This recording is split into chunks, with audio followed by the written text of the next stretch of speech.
Hey, what's up, party people? It's your old pal F here for another edition of F Bombs. This is my little corner of the interwebs where I have a little fireside chat with you about either what's going on at Fountain's Pen Productions or the animation industry in general, art, cartoons, the whole kit and caboodle. So today I thought I would tackle the somewhat sensitive, somewhat inflammatory topic of the animation industry in general. Because there's a lot of talk on social media about what's happening with it with regard to, especially with regard to AI art and AI generated imagery becoming, really, really prevalent. And by the way, I have another video on that, which if you haven't watched it, you should probably watch that first, but it doesn't really matter, but I would recommend watching that first because I cover the topic of AI in general. But before we get to that, let me talk about Fountain's Pen Productions for a minute here. If you are watching this video, the reason you're watching this video, the reason this channel exists is Fountain's Pen Productions and Fountain's Pen Cartoons are a conglomeration of sorts where we are both a miniature independent animation studio as well as a mentorship program. What that means is I have taken on a whole bunch of independent animators and people who want to be in animation but have had trouble getting some practical experience in the craft of making cartoons. And I've taken them on and I mentor them in making cartoons. And in the process, we take the cartoons and we put them up here on YouTube for you to watch. And it has turned out to be a bombastic success in that we're all learning, we're all having a really terrific time. But our goal with this channel is to continuously make brand new cartoon content and keep it free for you to just enjoy. And if you scroll through the various cartoons that we do, you'll see we've got a variety of different styles. And by the way, in the upcoming year, we're going to have brand new stuff that's even more different than what we've been doing. So the point is, please have a look at this channel. Please take a look at our cartoons. Please take a look at the other content. Please, please, please like, share, subscribe. Spread the word. That's what we really need. We need eyeballs here because as of now, we're an entirely volunteer program, which means I don't get paid, they don't get paid, no money is exchanging hands. I would very much like to change that. I have no intention of paying myself, but I want to be able to pay the people who are working on these cartoons. And the best way for us to do that is if we get to the channel to a point where we can monetize. And the best way you can help with that is to watch the content on this site. We need to get our watch hours up, which is why I make these videos, because these videos, most of our cartoons are less than 3 minutes. So when you're trying to make, 4,000 watch hours within a calendar year, that gets a little tricky. So I do these, which I'm hoping are both entertaining and informative. So my point is, please, please, please support the channel. Costs you absolutely nothing to subscribe, costs you absolutely nothing to watch the content. So please watch, please tell your friends, spread the word about Fountain's Pen Cartoons. All right.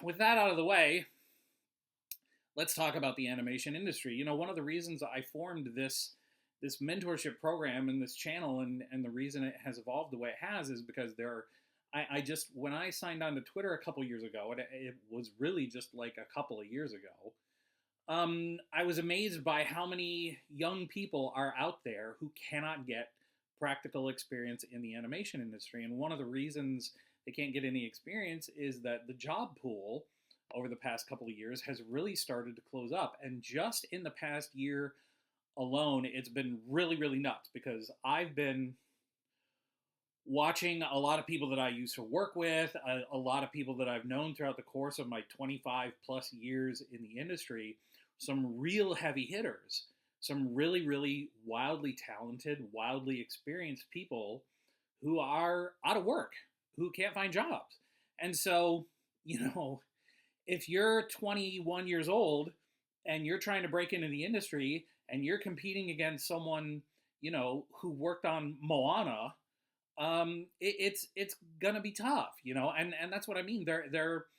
I have friends who worked at Pixar who have been out of work for over a year. I have friends who I used to work with on Invader Zim who have been out of work for several years. It's just,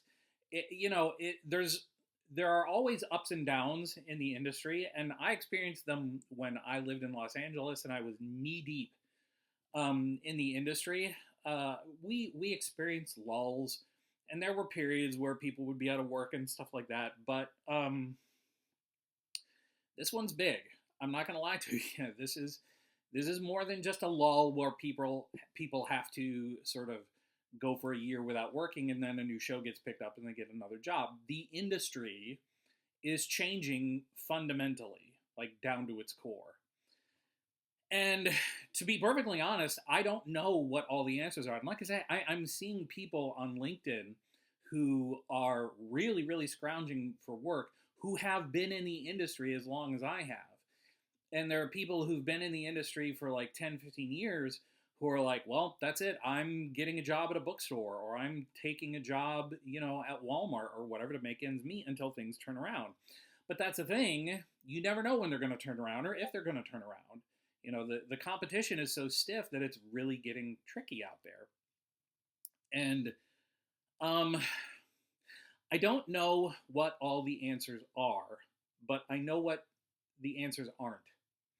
And in my experience, what I think we can safely say is the industry is not going to turn around just because cartoon lovers and animation lovers rally the American public, and the American public goes, oh, you know what, we have to gather together to make sure that this industry stays strong. Ask anyone who used to have a job at a typewriter factory whether or not that's likely to happen. Industries change, and sometimes they change dramatically, and sometimes they change so dramatically that you can't expect the industry to change for you. You have to change for the industry, and that's what we're looking at. And we're looking at especially because of the emergence of AI art. Now, there's going to be studios, and I do think there is going to be a period where AI-generated animation and AI-generated imagery is going to come out, and it's going to be the shiny toy, and people are going to be super impressed by it. And studios are going to be like, wee, this is great. We're making animated content, and it's costing us next to nothing because it's being generated by an algorithm. But I do think that is going to wear off, and I think to some extent,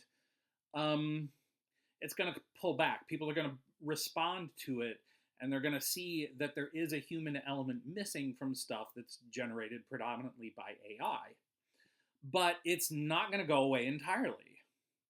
Like, a portion of the industry is probably going to be covered by people who know how to manipulate AI-generated imagery. And that just kind of is what it is. And again, please watch the video I did on AI art, because if you're hearing this and you're going, oh man, he's in favor of AI art. No, nothing could be further from the truth. To date, I have yet to see any AI generated art, animation, or anything like that I have not found to be hideously ugly and just soulless. That being said, people used to say the same thing about CGI, and people used to say this, this is how art and technology sometimes do not mix very well. And we're at another one of those great leaps, I guess, forward, where the industry is being changed by the technology. And it does us absolutely no good to stamp our feet and go, this is wrong, because no matter how wrong it may seem, and how, no matter how amoral it may be to use AI generated imagery, like I said, the industry is not going to change just to accommodate that. No matter how much we wish that it would. So what we are left to do is whatever it is we're capable of doing. And yes, we can campaign for and rally for the support of things that do not have AI attached to them. And I am 100% in favor of that. I am a big believer in sort of voting with your dollars and voting with your eyeballs and saying, no, I'm not going to support this thing that's out there that everybody else is making popular because I know that it was generated with AI and stuff like that. Like we can do that, and we should do that. That should be a big part of what we do. However, on top of that, we are left saying to ourselves, what do we as animation professionals and animation artists, what do we personally do? And there's a few different sort of philosophies that go along with this that I'm going to share with you. First of all, in strictly broad strokes philosophical terms, I think a lot of younger animators and younger people who had aspired to become animators are getting a really harsh dose of reality here, and that reality is that change is inevitable, and change is not always going to be working in a way that is convenient for you. Um, I was lucky enough to break into the industry when there was a huge boom going on, and I was able to sort of worm my way into the animation industry despite having, a really sort of mediocre set of skills. Um, but what I did was the second I got in, I honed those skills, and I was like, "Ooh, I don't know how long this gravy train is going to last, so I'm going to compensate for it, and I'm going to learn everything I can, and I'm going to figure out the things that I can do better than anybody else that set me apart from everybody else, and I'm going to make sure that the entire industry knows that that's a commodity." That's what I did, and I think as artists, that's what we need to do. The one thing that AI will never ever be able to truly do is generate actual art. It can simulate it, and it might be able to simulate it really well, and it's probably going to get better and better and better at it. But there will always be a human element that the technology can never bring, and what we as the humans here need to accept is that we need to highlight what those things are that we can bring that the technology will never be able to bring. And that's very broad and philosophical and ethereal. And, it's not a popular solution to this problem because it involves us working harder to figure out, okay, what is it that I bring that no AI or no other person can bring to this industry? And that's the only reason I contend it's the only reason I was able to have as much success in the industry as I did. Which of course was greater than some, lesser than others. My success in the industry, I pitched 1 million shows and not one of them made it on the air. But I sold a half a dozen shows. I know people who are still pitching shows who've never sold a show. 3 of my shows came very close to making that on the air. I know people who've been pitching their whole lives who've never gotten that far. So, it's a dimmer switch. It's not a toggle. There are greater and lesser degrees of success. And look, I became a director before all my friends became directors. I got to create my own pilot before anybody else I knew got to do that. So, there are lesser and greater degrees of success. And one of the reasons I was able to reach the type of success that I managed to reach was because really early on, I discovered, okay, I'm coming into this with less of a background in animation because that was not my background. I wanted to be a newspaper cartoonist, which meant writing a newspaper strip every day. For 8 years, I wrote a comic strip every day that got published. And that made me a better writer than most of the people I know. And in college, I took writing, I took journalism, I took all kinds of different stuff. And while I was in college, I stayed in college longer than most people. I took a bunch of classes that had absolutely nothing to do with art. I took improv comedy, I took public speaking, I took TV production, I took all of these things so that I had a working knowledge of things that other artists who did nothing but spend 24/7 working on their craft. I had a working knowledge of the world that they didn't have, and I was able to bring that into my work. My storyboards, my character acting, all that stuff was a little more genuine because I wasn't just copying what the 9 old men did. So that's something we as artists, or you as artists, need to sort of first and foremost figure out what type of place are you looking for in the industry. If you are looking to be a creator, and if you're looking to be a real sort of force in the industry, like a director, producer, writer, creator, that kind of thing, you really need to dig deep, and you need to figure out what it is you can bring that not only no other, no technology can ever bring to it, but no other person can ever bring to it. And you need to figure out what makes you unique and what are you bringing that nobody else can.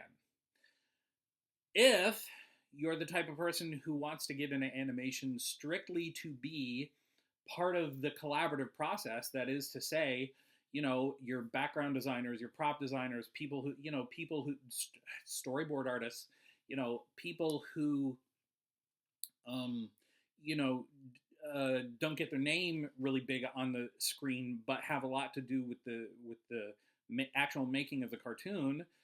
You are going to need to accept the fact that the talent pool out there is going to get hyper competitive. And by the way, it already is.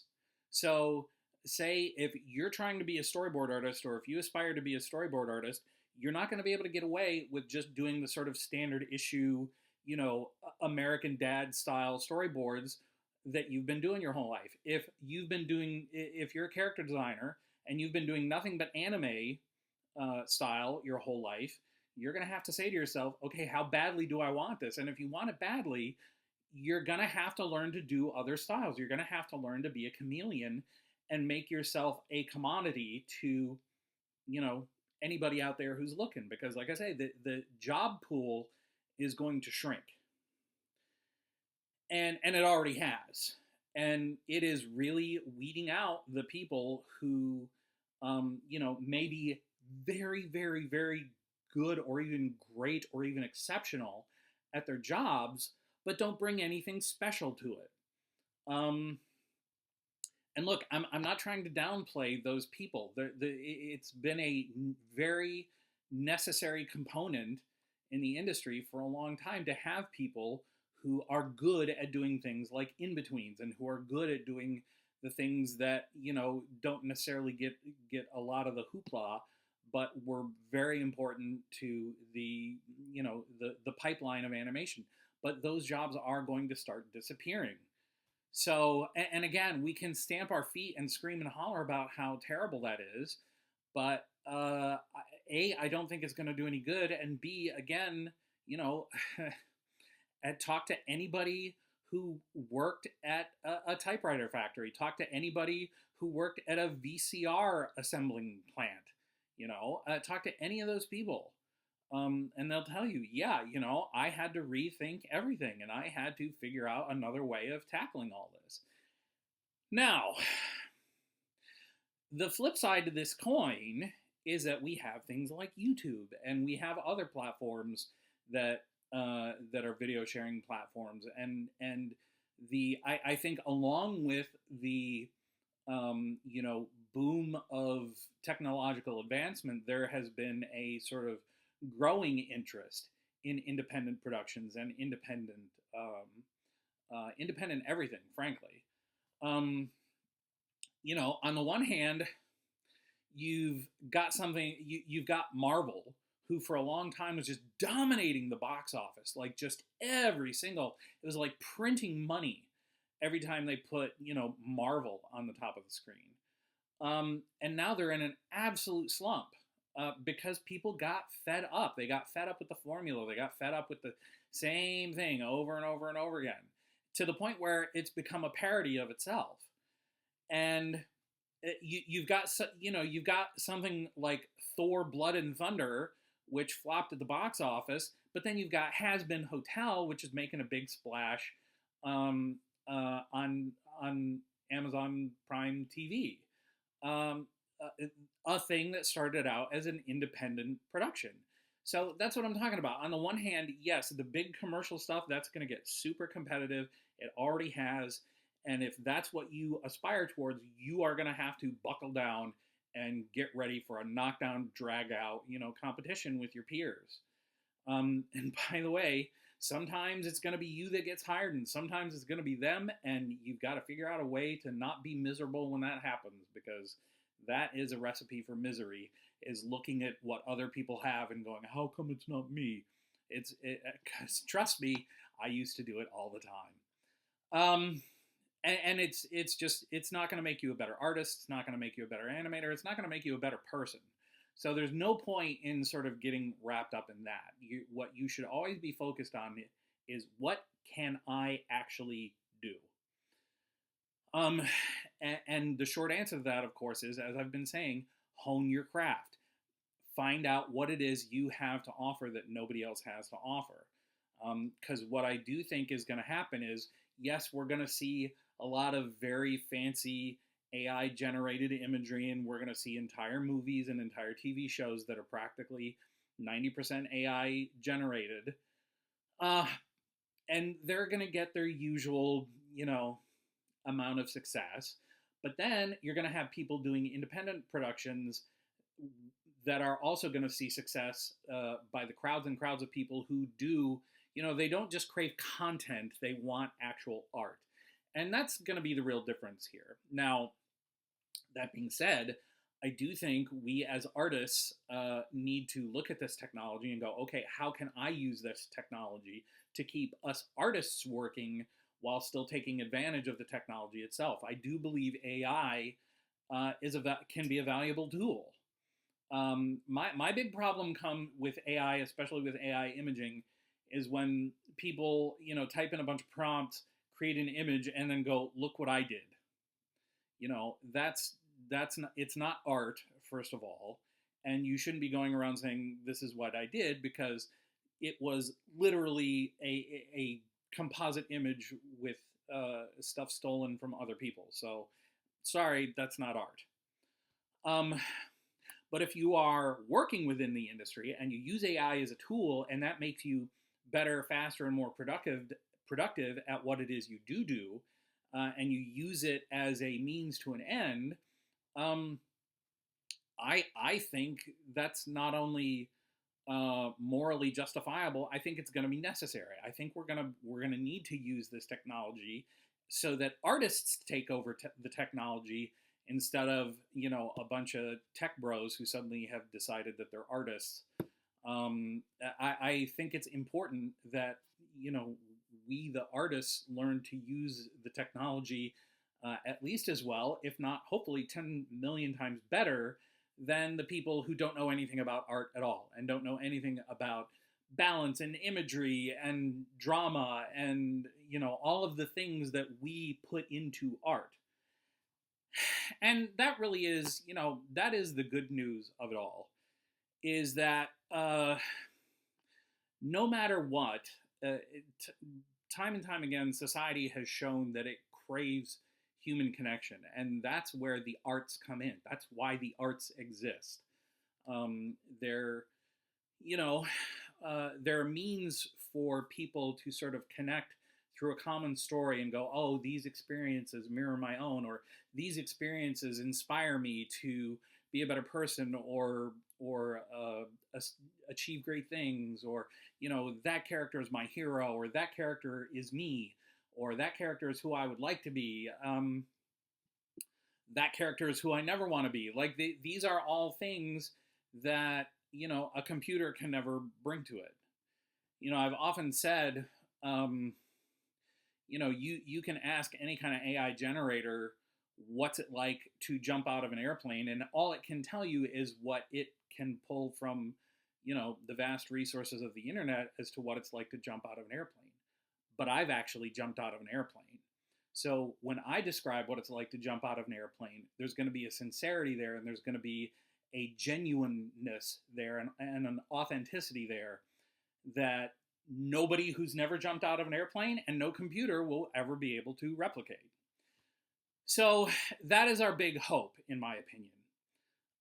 Yes, the industry is going to change, and it's going to change drastically. And if you aspire to be a part of the industry, you need to be prepared to change with it. That doesn't mean selling out your values, and that doesn't mean, just giving in to, this giant corporate monstrous thing. But it does mean you have to be smarter, and you have to be better at using this stuff than other people are, so that you can steer it in good directions. Um, and as I've been saying, that's part of it, and then the other major part of it that I consider hopeful is that I think, if anything, there's the opportunity here for AI art and for the industry in general to reach an apex where people go, gosh, I miss movies that look like they were made by real people, or I miss TV shows that have that little sort of flawed touch to them. Because that's the thing. Anytime anything starts to get to look too slick, uh, I feel like people lose their connection with it, and I think there's going to be a hunger for that moving forward. So this is a time for animators and artists to go back to being animation artists. It can't just be about I can copy the exact style of Has Been Hotel, or I can copy the exact style of the Owl House, or whatever it is. It's that I can be a chameleon and I can copy a million different styles, and I can not only copy those styles, but I can bring something to them that you didn't know you wanted, and now you can't get enough of. We need to reinvigorate animation as an art form.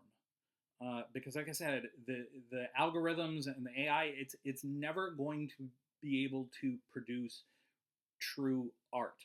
Only we can do that, and we need to recognize that as our strength. And we need to, we've had it, we've kind of had it good for a long time, and now that's going away, and we have to adjust to that. And what that means for you as an individual, I have no idea. Like I said, I came in at a time where I got the wake up call really early that I was never going to be able to maintain myself in the industry unless I moved really fast and I learned really fast. But that's what I did. So I can't tell you what to do in your situation. I can only tell you what I did in my situation, and it worked. Now, again, if you're the type that wants to be more of a creator, more of a hands-on thing, then you have to sort of accept the fact that you're not going to get the steady paycheck and the health insurance that you were probably hoping for, at least not as early on in your career as you thought might have been possible. But the good news is there are a million different outlets for you to put your creations out there and hopefully get an audience, like we're trying to do here at Fountain's Pen Cartoons. And so that then you have a direct relationship with your audience, and your audience will support you. And then once that starts happening, it's a foregone conclusion that if you want to move on to bigger outlets like TV networks and things, they'll come calling. But in the meantime, you may have to be a struggling artist with your work. And look, one of the things that kind of amazed me early on in my career is I was being mentored by this I'm not going to name his name because I don't know if he would want his name mentioned, but very, very cool older animator who had mentored many of the people that wound up being a powerhouse in the industry. He was mentoring me, and he was telling me, like, yeah, there was a period in the 80s where I had to stop working in the industry altogether and get a job at a bookshop. And I worked at a bookshop for years just to cover my expenses, so that when I got back into the industry, I hadn't gone bankrupt. And he worked at a bookshop. And by the way, there was a period in my career where no work was happening, where I worked at a Target. I was unloading semi-trucks at 4 a.m. for Target. Now, you may think to yourself, oh my gosh, that sounds horrible and miserable. And certainly at the time that I started doing it, I was not thrilled about it. But as I kept doing it, I could feel myself growing as an artist, because I was experiencing a blue-collar part of life that I hadn't experienced since my adolescence. And experiencing it, not only as an adult, but very much an adult, and an adult who had tasted success. I was like, wow, this is turning out to be a real growth experience. And consequently, it it was the experience that sort of gave me the sort of philosophical and artistic push that I needed to get back out there and start producing stuff again, which is why I started Fountains Pen cartoons and stuff like that. I don't think I ever would have done anything like this if I hadn't had that experience first. So if you are in a position where you have to sort of hit the brakes on your career and you have to take a job at Starbucks, or you have to take a job unloading trucks somewhere, or you have to take a job, flipping burgers, whatever it is, if you're an artist, you should be saying to yourself, this is a life experience. And life experience is the stuff that art is built from. So, it's not necessarily a bad thing that you have to take, 8 to 10 hours out of your day, and instead of watching Naruto, you have to, listen to your boss complain that you're not working hard enough, or whatever it is, because you will be able to put all of that stuff into your art, and it will give you that magic ingredient that will keep you ahead of the game. Anyway, that's my take on where the animation industry is currently and how I feel we should look at this. Like I said, I don't know that I'm right. I would love to hear what you have to say about it in the comment section, because, like I say, I can only tell you what I have experienced in my career. I can't tell you what to do. I can't tell you what's best for you. And I don't know what's right for everybody. But I know that I'm grateful for where I am right now, despite the ups and downs of my experiences in the animation career.